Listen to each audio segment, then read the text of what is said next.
അറിയാമല്ലോ, അതൊരു സമ്മർദ്ദ സ്വഭാവം വായിക്കുമ്പോൾ ഒന്ന് റിവിഷനുള്ള സാധ്യതയില്ല, അപ്പീലിനുള്ള സാധ്യത പോലും ഇല്ലാതെ ഇതേപോലൊരു പ്രൊവിഷൻ കൊണ്ടുവരിക, റിന്യൂ ചെയ്യുന്ന കാര്യത്തിലടക്കം മറ്റ് വിശദീകരണങ്ങളൊന്നും ചോദിക്കാതെ വളരെ പെട്ടെന്ന് അത് ഏറ്റെടുക്കുന്ന സാഹചര്യം ഉണ്ടാവുക, അത് ഭരണഘടനാപരമായ ഒരു സ്ഥാപനവുമല്ലാതെ ഇനി പുതുതായിട്ട് നിർമ്മിക്കപ്പെടാൻ പോകുന്ന ഒരു അതോറിറ്റിയിലേക്ക് അത് കൈമാറുക. അപ്പോൾ ഈ BJPയുടെ അല്ലെങ്കിൽ കേന്ദ്രം ഭരിക്കുന്ന സർക്കാരിൻ്റെ രാഷ്ട്രീയ താല്പര്യങ്ങളോട് യോജിച്ച് നിൽക്കാത്ത സഭകളെ ബ്ലാക്ക്മെയിൽ ചെയ്യാനും സമ്മർദ്ദത്തിലാക്കാനും ഈ ഭേദഗതികൾ സഹായിക്കുന്നു എന്ന് വേണം കരുതാൻ, അല്ലേ? ഞാനൊരു സബ്ജക്റ്റ് എക്സ്പേർട്ട് എന്നുള്ള നിലയിൽ പൊളിറ്റിക്കൽ ഇഷ്യൂയിലേക്ക് കടക്കുന്നില്ല. ഞാനിപ്പോൾ പറഞ്ഞു വന്നത് ഈ 2010 ആക്റ്റിൽ നിലവിലുണ്ട് സെക്ഷൻ 15 അസറ്റ് വെസ്റ്റ് ചെയ്യുന്നത്. That is only on the ground that it is cancelled. Registration cancel ചെയ്യുകയോ സറണ്ടർ ചെയ്യുകയോ ചെയ്താൽ മാത്രമേ ഒരു പ്രിസ്ക്രൈബ്ഡ് അതോറിറ്റിയിൽ വന്നു ചേരുകയുള്ളൂ. എന്നാൽ സെക്ഷൻ 16 അനുസരിച്ച് അതിനെ ക്യാൻസൽ ചെയ്യാനോ സറണ്ടർ ചെയ്യാനോ ഉള്ള പവേഴ്സ് എല്ലാം നിലനിൽക്കുന്നുണ്ട്. അങ്ങനെ ഇരിക്കുമ്പോൾ എന്താണ് ഈ FCRA അമെൻമെൻറ്റ് ബിൽ 2026 എന്നാണ് നമ്മുടെ മുന്നിലുള്ള ഇപ്പോഴത്തെ ചോദ്യം. പലർക്കും അതിനെക്കുറിച്ചൊരു കൃത്യമായ ധാരണയില്ലാത്തതുകൊണ്ട് ഞാൻ എന്താണ് അമെൻമെൻറ്റ് ആക്ട് 2026, അമെൻമെൻറ്റ് ബില്ല് 2026 എന്ന് പറയാൻ ആഗ്രഹിക്കുക. കാരണം ഈ അമെൻമെൻറ്റിലെ പ്രധാനമായിട്ടും സെക്ഷൻ 14B സെക്ഷൻ 16A എന്നാൽ അഡ്മിനിസ്ട്രേറ്ററും ഡെസിഗ്നേറ്റഡ് അതോറിറ്റിയും ഡിഫൈൻ ചെയ്തിട്ടുണ്ട്. അപ്പോൾ ഈ ചാപ്റ്റർ 3A എന്ന് പറയുന്നത് ഈ അസറ്റ് വെസ്റ്റ് ചെയ്യുന്നതിന് അല്ലെങ്കിൽ അസറ്റ് ടേക്ക് ഓവർ ചെയ്യുന്നതിന്, അതല്ലെങ്കിൽ അസറ്റ് പ്രൊവിഷണലി വെസ്റ്റ് ചെയ്യുന്നതിനോ പെർമനൻ്റ്ലി വെസ്റ്റ് ചെയ്യുന്നതിനോ മാത്രമായിട്ടുള്ളതാണ്. അപ്പോൾ നമ്മൾ സമൂഹം മുഴുവൻ അറിഞ്ഞിരിക്കേണ്ടത് ഒരു സ്ഥാപനത്തിൻ്റെ അസറ്റ് മുഴുവനും ഒരു ഡെസിഗ്നേറ്റഡ് അതോറിറ്റിയിലേക്ക് വെസ്റ്റ് ചെയ്യുക, ആ അതോറിറ്റി ആ സ്ഥാപനം മാനേജ് ചെയ്യുക, അതിനുശേഷം അതിൻ്റെ അസറ്റ് വിൽക്കുക, അല്ലെങ്കിൽ അസറ്റ് മറ്റൊരു ഗവൺമെൻറ് ഡിപ്പാർട്ട്മെൻറ്റിലോ ഗവൺമെൻറ് അതോറിറ്റിയിലോ ഗവൺമെൻറ് മിനിസ്ട്രിയിലോ ലോക്കൽ അതോറിറ്റിയിലോ സ്റ്റേറ്റ് ഗവൺമെൻറ്റോ സെൻട്രൽ ഗവൺമെൻറ്റോ അതോറിറ്റിയിൽ വെസ്റ്റ് ചെയ്യുക.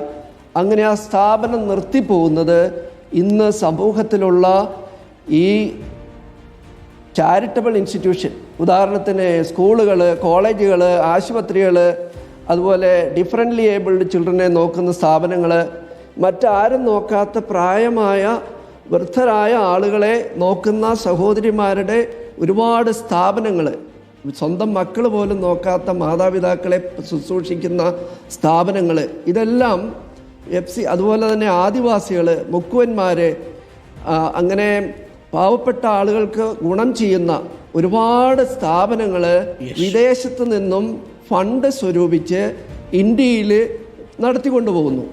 ഈ സ്ഥാപനങ്ങളെല്ലാം ഇവരുടെ 5 കൊല്ലം കൂടുമ്പോഴുള്ള രജിസ്ട്രേഷൻ റിന്യൂ ചെയ്യാതിരിക്കുന്ന സാഹചര്യത്തിൽ ഈ സ്ഥാപനങ്ങളെ ഒരു ഡെസിഗ്നേറ്റഡ് അതോറിറ്റിയിൽ വന്നു ചേരുമ്പോൾ ഈ ലോക്കൽ ഫണ്ട് കൊണ്ടും വിദേശത്തെ ഫണ്ട് കൊണ്ടും നിർമ്മിച്ച കെട്ടിടങ്ങളുടെ അതിൻ്റെ മൊത്തം റൈറ്റ് അല്ലെങ്കിൽ അസറ്റ് മുഴുവനും ഈ ഡെസിഗ്നേറ്റഡ് അതോറിറ്റിയിൽ, അതായത് സെൻട്രൽ ഗവൺമെൻറ്റോ സ്റ്റേറ്റ് ഗവൺമെൻറ്റോ ഉദ്യോഗസ്ഥരിലേക്ക് വന്നു ചേരുമ്പോൾ ഇത് മിസ്യൂസ് ചെയ്യപ്പെടും, സ്ഥാപനങ്ങളിൽ നിന്നു പോകും, ജനങ്ങൾക്ക് കിട്ടിക്കൊണ്ടിരിക്കുന്ന സൗകര്യങ്ങൾ ഇല്ലാതാകും,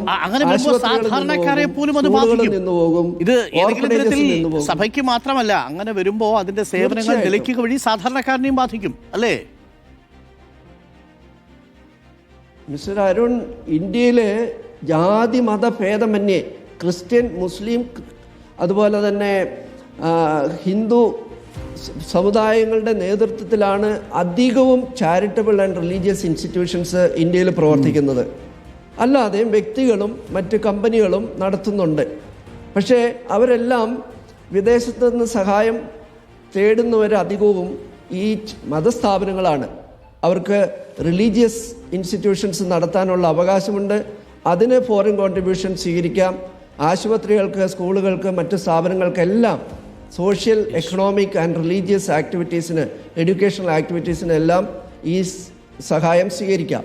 ഞാനിവിടെ പറയാൻ പോകുന്ന വളരെ ഭയാനകമായ ഒരു അമെൻമെൻറ്റ് പ്രപ്പോസ് ചെയ്തിരിക്കുന്നത് ഇതാണ്: ഇന്ത്യക്ക് വെളിയിൽ നിന്നും വിദേശ സഹായം സ്വീകരിക്കുന്ന തുകയും ഇന്ത്യയിൽ സമാഹരിച്ച തുകയും കൂടി ലാൻഡും ബിൽഡിങ്ങും എല്ലാം ഉണ്ടാക്കിയതിന് ശേഷം നടത്തുന്ന ആശുപത്രികളും സ്കൂളുകളും മതസ്ഥാപനങ്ങളും അത് ഹിന്ദു മുസ്ലിം ക്രിസ്ത്യൻ വ്യത്യാസമില്ലാതെ ഒരു ഡെസിഗ്നേറ്റഡ് അതോറിറ്റി സെൻട്രൽ ഗവൺമെൻറ് ഉദ്യോഗസ്ഥനോ സ്റ്റേറ്റ് ഗവൺമെൻറ് ഉദ്യോഗസ്ഥനോ അത് ടേക്ക് ഓവർ ചെയ്യുമ്പോൾ വരുന്ന ആ നിശ്ചലതാവസ്ഥ അല്ലെങ്കിൽ അനിശ്ചിതാവസ്ഥ അതല്ലെങ്കിൽ ഭീതിതമായ ഒരു സാഹചര്യമാണ്.